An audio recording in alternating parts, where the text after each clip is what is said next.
Okay, welcome folks. Fred Gleek, I'm here with Bill DeWees. Bill, say hello to the people. Hello, and hi, Fred. Good to talk to you. Good to talk to you. And everybody who's on the webinar, thank you for being here. Pretty close in my guesstimate there if you take a look at the screen, Bill, by the way. Very, very good. Yes. Okay, well, folks, what we're going to be doing is giving you a sample, an example of what Bill is going to be doing really projected into the future for quite a while, twice a month, which is having people be able to come on board and ask them questions. And we've set up a website, Bill, that I want to give people. You can see my screen too, can't you, Bill? I sure can. So we're going to do coachmebill.com is the website that will explain the particulars on what we're doing here. The way that we're going to be doing this is every 2 weeks, you're going to be able to get Bill to answer your specific questions about anything having to do with the voiceover business, be it performance, be it equipment, be it marketing, whatever questions you have. A lot of people are getting coached by Bill on a one-on-one basis, but for some people we understand that that's unaffordable. So we wanted to look for a solution that would allow you, some aspiring or existing voiceover artists, to maximize your results in your career by being able to ask the master, if you don't mind me calling you that, questions about the voiceover business, and be able to get some answers immediately to make sure and keep your career moving forward. So, Bill, with that, why don't you just give us a few words, and then what we'll do is after you make some comments, I'll open it up for questions and take the questions. Awesome. Well, once again, let me also thank you personally for joining tonight. I really appreciate you being on this call. I know we had a lot of people sign up to be here, and Fred and I have been talking about this for a while, and my desire to help as many people as I possibly can, and the demands of my voiceover career keep me from spending the time that I would like to be able to in coaching. I mean, obviously, the ideal situation was where we could all work together one-on-one, but obviously there are only so many hours in the day, and I am committed to continuing to grow. I don't want to be a coach that coaches because I can't get voiceover work. I want what I do from a coaching standpoint to flow out of the success that I'm having on the voiceover side. And that success continues to grow, and demand for my time and my recording schedule continues to expand, which I'm very grateful for. But as Fred and I talked about this, we thought that the webinar would be an excellent forum, a venue, a way for us to connect on a regular and an ongoing basis so that you could get timely feedback and help and answers in the areas that you perhaps feel stuck or are unsure. And sometimes even after going online and doing your research, and it can be very confusing, it can be overwhelming. Sometimes too much information can be almost as damaging as not enough information. So I want to make sure that you get the right information. And that's not to say that only I have all the answers, but what I am saying is that the answers and the perspective that I give you comes out of doing this every day, and from working with everything from smaller clients to major. Like in the past week, I've done work for Disney and Volkswagen and Microsoft and a host of others. So the stuff that I'm doing is stuff that I'm doing now, today, this week. And so everything will be very current and relevant, and I'm excited, for the conversations that we'll be having together. Yeah, and Bill, thank you for doing that. Again, Bill is a working voiceover artist as opposed to other people, like he said, who are giving training in the voiceover field but aren't actually or haven't done it for many years or do it very infrequently. So you got somebody who's actually has his finger on the pulse of the business right now, today, and that's great. I just see one technical question that came up that I want to give people an answer to right away, which is if your audio or video is choppy, chances are it has to do with your internet connection. So this is not on our side. Everything is A-OK. I'll let you know if it's not. But with that, Bill, can I go ahead and open up the floor for questions? Let's do it. Yeah, I'm excited. Okay. So anybody, if you have any questions, I would like you to ask them, because this is now, I've got one immediately from James Woody. He says, how do you do an audition tape? What do you include? And how do you, I guess it's, how do you get it out? How do you get an audition tape out? That's the question? That is the question. Well, first of all, James, I have to tell you, we don't use tape anymore. And I say that kind of kidding. I assume that you simply mean recording. And the way all auditions are done, and I have yet to see an exception to this, is by recording to an MP3 format file. Most of the clients that I work with, the production studios that I work with, the agents that I work with, simply when they send an audition, what they are wanting back is a MP3 format, MP3 file. Usually I record it at 128, either 128 to 192 kilobytes per second to make sure it's adequate quality.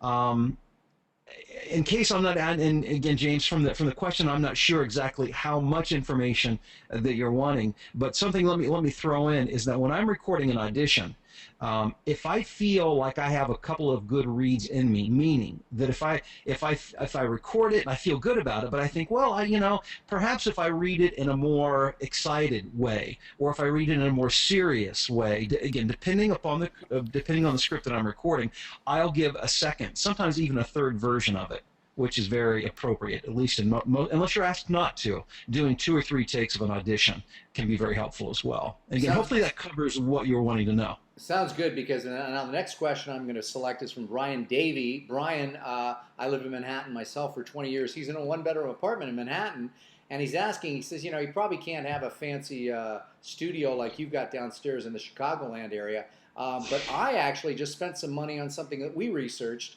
So why don't you tell him about what he could do that seems to be a perfect solution in a small space, even if there's noise outside?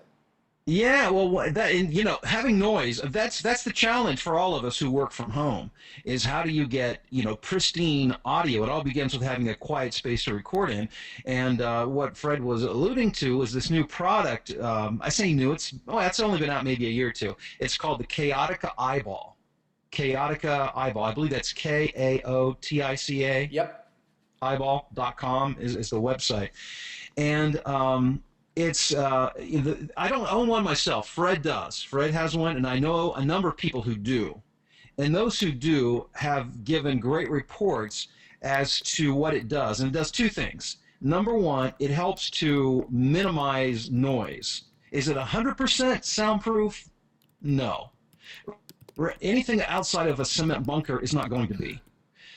So we all have to, even in my whisper room, I contend with some outside environmental noise. And by the way, if anyone does actually have a cement bunker, I suggest you leave now. That would be the ideal scenario. Bunker, padded cement bunker ideally. But the Chaotic Eyeball really does a good job in helping to minimize that outside noise. That's the first thing it does. The second thing it does is that it treats the sound. Meaning that it helps to minimize that that reverby, big boxy sound that you get in a room that's not treated. When you have your voice bouncing off drywall or the cement bunker walls that you might be at. The Chaotic Eyeball treats and minimizes outside sound. It does all of that together. So that my suggestion would be to start with that and see what difference that makes. And if that doesn't completely do the trick, then you may need to look into doing something like a whisper room, or vocalbooth.com is another. There are a number of companies that make these little prefab, 3x5, 4x5, 4x6 foot cubicles like I'm sitting in right now. Stephen Saunders asks, when you do an audiobook demo, would you do accents, voices, etc. for the characters if you believe that makes sense? Steve, by the way, I just recently produced Stephen's commercial demo. So, Stephen, good to hear from you tonight. That's a good question, yes. And that's one of the reasons you need to be very careful about what audiobooks that you audition for. Because you be careful what you wish for, because you just might get it. And I say this from experience. I've recorded 36 audiobooks, and some of them I wish I never had gotten. Because they ended up being my worst nightmare. And it's because I didn't do my due diligence on the front end. So yes, if, for instance, let's say you have a character that's native Russian, you would be expected to speak with a Russian accent. If your characters are from the deep south here in the U.S., you would be expected to speak. And by the way, there's a number of different southern dialects here in the U.S. Texas is different from Tennessee, which is different from Louisiana. Alabama. Yeah. So Yeah, you would be expected to do that. But along that line, let me take it a step further. Keep this in mind, though. Aside from dialects, when you're doing an audiobook, it's different from doing, let's say, if you're cast as a character for a cartoon, for instance. Because since you're the one, you are the show, Stephen. It would be your show. You are the narrator. So whether it's a boy, girl, male, female, alien, or otherwise, you are the voice. And it's not expected that the narrator would take on this complete character that would be unrecognizable as you, Stephen Saunders. So what you do with an audiobook is you create separation of characters, maybe through attitude, maybe through the speed, the pace, the way you talk. For instance, somebody will expect you to sound like a woman. But you might, when you're doing the woman's voice, you might pitch up a bit just to make sure that there's separation between the female and the male. So it's different from doing like cartoon work, but you do create separation of characters. But if dialects are involved, yeah, you better make sure you know how to do those Okay, and for convincingly. those, yeah, thanks, Bill. And for those of you just getting on the call, what we're doing is we're giving you this time and then once again 2 weeks from now the absolutely free version of the CoachMeBill.com system that we are setting up. So all of you may want to take a look at that. Bill, have we directed people there to that site yet? Not yet, no. Okay, so This will be the first time. we're going to give you a couple of weeks of this to give you an idea of what we're doing here, and then we're going to launch that program. So make sure and take a look at that when you get done. Next question from Susan Lee, who says, how do I search on Craigslist? When I pull it up, it looks like I have to log on to each state separately. Is there an easier way? Oh, yes, there is. Absolutely. And that's where the secret sauce comes in.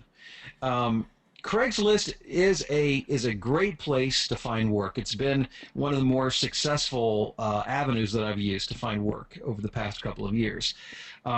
But if you had to go to every market, every city individually to search Craigslist, it would be way too time consuming and not worth your while. So what I've done is I simply use Google as the front end. That's how I do my searches. Hey Bill, let me interrupt you. Yes. Is this something I could do right now to Yeah, illustrate? let's do that. Let's do that. That'd be awesome. If you don't mind, just bring up Google. Okay. Whoops, that's not it. We'll do a quick tutorial. Command T. And by the way, I will say there's a full-blown tutorial, marketing tutorial, which includes an in-depth explanation of what we're about to show you in my voiceover playbook at voiceoverplaybook.com. But I can definitely show you, give you a really good idea of how this works. Now that was at voiceoverplaybook.com, right? Yeah, and forgive the advertisement, but I think it's relevant. So now I'm in Google. What do you want me to do? Okay, so what I want you to do is let's just search a relevant term, voice over talent. But before you hit enter, I'm sorry. Go back before you. I left out one thing. Before you type in voice over talent, type Craigslist, then voice over talent.